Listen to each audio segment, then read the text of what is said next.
Now अब हम पढ़ेंगे द सोलंकीज ऑफ गुजरात। ठीक है, अब ये सोलंकीज क्या है, एक राजपूत के ही अंदर आते हैं, जो हम पढ़ रहे हैं अभी द राजपूत। इनकी जो डायनेस्टी है उसी के अंदर सोलंकीज आते हैं। सोलंकी ऑफ गुजरात के बारे में हम पढ़ेंगे। The Solankis were also known as the Chalukyas of Gujarat. ठीक है, चालुक्य ऑफ गुजरात से नाम से भी जाने जाते थे। Siddharaja was the most powerful ruler. उनका जो पावरफुल रूलर कौन था, सिद्धाराजा। ठीक है, तो ये भी हम नोट डाउन कर लेंगे। सोलंकी ऑफ गुजरात का रूलर कौन था, Siddharaja, famous. The Solankis built Dilwara temple at mount Abu and the sun temple at Modhera Mehsana. ठीक है, तो ये आपने जो राजस्थान घूमे होंगे थोड़ा माउंट आबू से, तो देखा होगा दिलवारा टेम्पल अभी भी वहाँ पे है, और सन टेम्पल जो है मोदेरा वो भी है आज भी। ठीक है स्टूडेंट्स, तो ये था थोड़ा बहुत सोलंकीज ऑफ गुजरात के बारे में। अब हम पढ़ेंगे,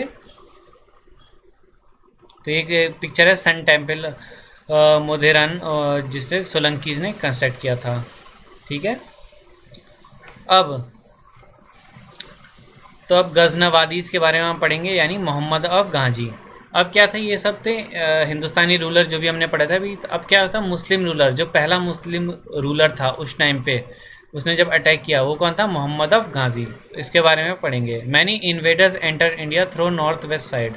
अब कह रहे हैं जो बहुत सारे जो फॉरेन इन्वेडर्स थे, यानी जो बाहर देश के जो भी रूलर थे, वो इंडिया पे आक्रमण कर रहे थे नॉर्थ साइड से। ठीक है, क्योंकि नॉर्थ साइड से ही, क्योंकि नॉर्थ साइड से ही जो अपना भारत है आज के ज़माने में, वो बाकी देशों से वहीं से कनेक्टेड है, तो वहीं से ज़्यादातर लोग आते थे। During the course of about 26 years he invaded 17 times to collect money to raise the large army. अब क्या कहते हैं, मोहम्मद अफ गाजी जो था उसने क्या किया, 17 बार, कितने बार, 17 बार इंडिया पे इन्वेड किया, यानी आक्रमण किया। और वो कहाँ कहाँ करता था, इंडिया के जहाँ पे भी सोना या फिर उसको पैसे मिलते थे वहाँ पे आक्रमण करता था, और अपनी आर्मी को और बड़ा करता रहता था जैसे जैसे उसको पैसे मिलते रहते थे। He also wanted to claim religious merit by invading temple towns of India. तो क्या कहते थे, वो रिलीजियस जो भी थे टेम्पल्स उस टाइम पे, क्योंकि मंदिरों में लोग पैसे से जो भी ये चढ़ावा जमा करते थे, तो वो मंदिरों पे हमला करता था, वहाँ से पैसे ले लेता था। ठीक है, due to the weak political condition of India he did not face any tough resistance from Indians. अब अगेन वही बात है, क्योंकि ये कह रहे हैं कि उस टाइम पे जो इंडियंस के जो रूलर थे वो आपस में ही लड़ते रहते थे, उनके बीच में कोई एकता नहीं थी, तो उनकी जो पॉलिटिक जो पावर थी वो बहुत कम थी। तो इस तरह से उसको कोई ज़्यादा परेशानी भी नहीं हुई हमला करने में और वहाँ से लूटपाट करने में। मोहम्मद अफ गाजी attack Jaipal the ruler of Punjab, कितने में, 1001 सी में। राजा आनंद पाल ऑफ पंजाब, ठीक है, 1008 में। राजा ऑफ नगरकोट और कांगड़ा 1009 में। The temple of Thanesar in 1014 में।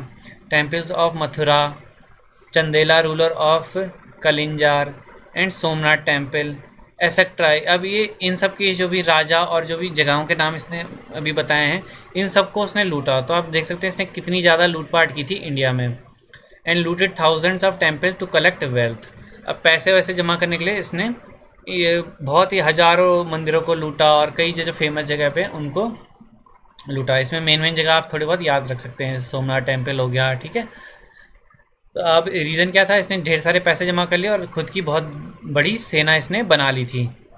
ठीक है, Mohammad was one of the greatest conquerors of the world who never suffered a defeat, yet he was a pattern of art and literature. He decorated his capital with many beautiful buildings, mosques, museums, library, etc. Scholars like Al-Baruni and Firdausi, author of Shahnama, were in his court. अब कहते हैं जो मोहम्मद गाजी था वो बहुत ही एक तरह से पावरफुल रूलर था, जिसने अभी तक कोई भी हार नहीं झेली थी, यानी इसको कोई हरा ही नहीं पाया था। क्योंकि अब ऑब्वियस ही बात है, उसने ढेर सारा पैसा जमा कर लिया था। ठीक है, उसकी बहुत सारी पैसा उसके पास हो गया, तो उसने बहुत अपनी ज़्यादा बड़ी आर्मी कर ली थी, तो उसे कौन हराता। ठीक है, येट अगेन जो क्या है वो पैटर्न, यानी बहुत ज़्यादा मतलब पसंद करता था आर्ट, लिटरेचर, कल्चर वगैरह को। और उसकी जो कोर्ट था, कैपिटल थी, उसमें बहुत सारी बिल्डिंगें वहाँ पे बनाई, बहुत सारे मस्जिद बनाए, म्यूज़ियम, लाइब्रेरी, ये सब की उसने वहाँ पे स्थापना की। अभी दो नाम है, अल बर्दूनी और फिरदौसी। ये बहुत ही उस टाइम पे स्कॉलर्स लोग हुआ करते थे, अल बर्दूनी और फिरदौसी। तो उसके कोर्ट को रिप्रेजेंट करते हैं, उसके कोर्ट में ये थे। ठीक है स्टूडेंट्स। नोट ये मोहम्मद गौरी की फ़ोटो दी गई, कुछ इस तरह का था वो। ठीक है। Towards the end of 12th century यानी 12वीं सेंचुरी के अंत तक Mohammad Ghori ruler of a small kingdom in Afghanistan attacked India. ठीक है। अभी कहाँ से था? अफगानिस्तान, आज के जो ज़माने में अफगानिस्तान है वहाँ का ही रूलर था, जिसने 12वीं सेंचुरी के बाद से थोड़ा इंडिया पे अटैक करना शुरू किया। He captured Multan in 1175। In subsequent year he defeat Rajput ruler of Gujarat Bhimdev Solanki in 1191। Ghori attack the rule of Delhi and Ajmer Prithviraj Chauhan who defeated Ghori. ठीक है, मोहम्मद गौरी के बारे में बताया।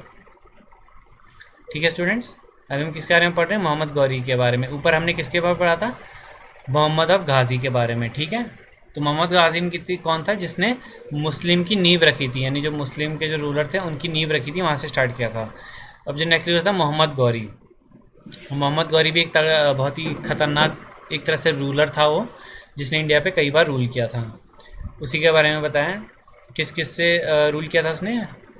मुल्तान, ठीक है, कैप्चर्ड मुल्तान इन 1175। और उसने राजपूत, जो गुजरात के जो राजपूत रूलर थे भीमदेव सोलंकी, उसको भी हराया था। और attack the ruler of Delhi यानी दिल्ली पे भी उसने कब्जा किया था। पृथ्वीराज चौहान, जैसे मैंने बताया था, मोहम्मद गौरी और पृथ्वीराज चौहान की लड़ाई हुई थी, जो first battle of Tarain, but lose the second battle. जो फर्स्ट बैटल ऑफ तराइन थी, ठीक है, अब ये याद रखेंगे, पृथ्वीराज चौहान ने मोहम्मद गौरी को कब हराया था? हुआ रहता फर्स्ट बैटल ऑफ तराइन में, बट सेकेंड में उसको हार मिल गई थी पृथ्वीराज चौहान को। Ghori made Indian territories a province of his empire and appointed Qutubuddin Aibak as his governor. ठीक है, अब मोहम्मद गौरी कहते हैं इंडिया कई इंडियन स्टेट पे अपने जो है क्या कहते हैं शासन जो कहते हैं लगा लिया था, क्योंकि उसने कैप्चर कर लिया था हरा के। और कुतुबुद्दीन ऐबक कौन था? उसका बेटा था। ठीक है, उसने उसको गवर्नर बनाया अपने उसका इंडिया के जो भी राज दरबार का। ठीक है, आगे चलकर कुतुबुद्दीन ऐबक जो भी मोहम्मद गौरी है, जब उसकी डेथ हो गई थी तो उसने उसको आगे उसके जो रूल को आगे फॉरवर्ड किया था, यानी वो खुद रूलर बन गया था। और उसने जो मुस्लिम एम्पायर है उसने काफ़ी ज़्यादा एक्सपेंड किया था, यानी कई सारे जो छोटे मोटे राजा थे आसपास उनको हरा हरा के मुस्लिम जो रूल था उसको एक्सटेंड किया था। ठीक है, अब अदर पास सच है उसने कहा था मथुरा हो गया, ग्वालियर हो गया, मलवा एंड बुंदेलखंड, ये कई जो फेमस जगह के नाम दिए जो कि इन्होंने उस टाइम पे हराया था इन सब के रूलर्स को, और मुस्लिम को जो उनका रीजन था वो और ज़्यादा एक्सपेंड किया था। ठीक है स्टूडेंट्स, तो ये have a good day and take care.